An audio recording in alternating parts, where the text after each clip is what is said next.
Clippers are an essential grooming tool, but are you cleaning yours regularly? I'm going to show you today how to keep your clippers clean and sharp and ready to go.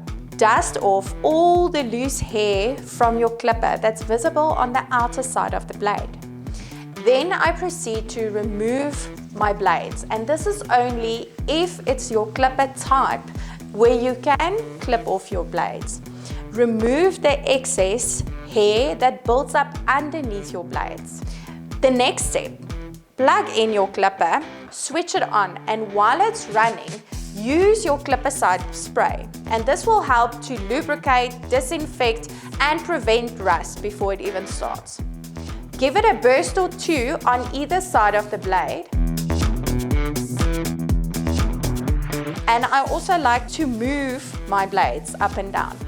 And while this is happening, the excess hair that's stuck in between the blades will drip out and it will be completely clean. And that is the steps I use to clean my clipper.